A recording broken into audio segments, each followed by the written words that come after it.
शेवग्याच्या फुलांची लाल मालवणी मसाल्यातली भाजी आपण हिरवी मिरची घालून बघितली आहे. आता आपण मालवणी मसाला घालून बघणार आहोत. अगदी अंड्याच्या बुर्जीसारखी लागणारी, चवीला अप्रतिम, हेल्दी, फायबरने भरपूर. शेवग्याचे तर तुम्हाला आयुर्वेदिक महत्त्व माहीत आहे. फुलं घेतलेत स्वच्छ पाण्यामध्ये धुवून, 2-3 पाण्यातनं धुवून घ्यायची. खाली पडलेली उचलली, त्यामुळे माती असण्याचे चान्सेस असतात. तेलामध्ये राई जिरे अर्धा चमचा, कांदा, कढीपत्ता लालसर रंगावर परतून घ्या. लसूण 2-3 पाकळ्या, हे आवडीनुसार. ओले खोबरे मी नाही वापरणार आहे. परफेक्ट बुर्जीसारखीच करणार आहे, सिंपल भाजी. आणि मालवणी मसाला घालणार आहे. चवीला अप्रतिम लागते आणि पटकन शिजते, झटपट होते. गार्निशिंग कोथिंबीर. बस एवढ्याच साहित्यात एकदम चविष्ट शेवग्याची भाजी. कढीपत्ता.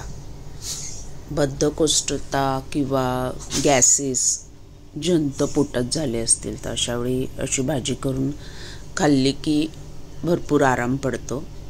थंडीत नॉर्मली ही फुलं येतात आणि थंडीतच ही भाजी खावी. मालवणी मसाला अर्धा चमचा, हळद पाव चमचा आणि छान परतून आपण फुलं टाकणार. एका वाफेवर शिजवून घेणार.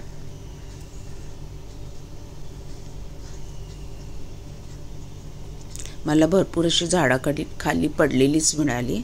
ती स्वच्छ पाण्यामध्ये मी धुवून घेतली.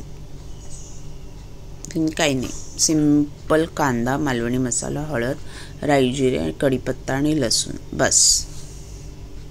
चपाती बरोबर, भाकरी बरोबर अप्रतिम चवीला लागते. रोगप्रतिकार शक्ती वाढवणारी, अँटीऑक्सिडंटने भरपूर.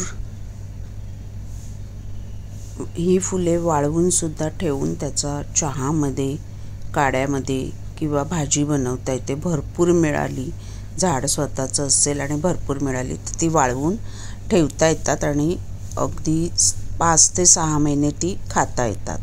औषधी आहे. बाळंतीला नॉर्मली याची भाजी करून दिली जाते, दूध भरपूर येण्यासाठी. आणि कोलेस्ट्रॉलही याने कमी होतं शेवग्याच्या भाजीने, फुलांच्या भाजीने. नक्कीच करून बघा.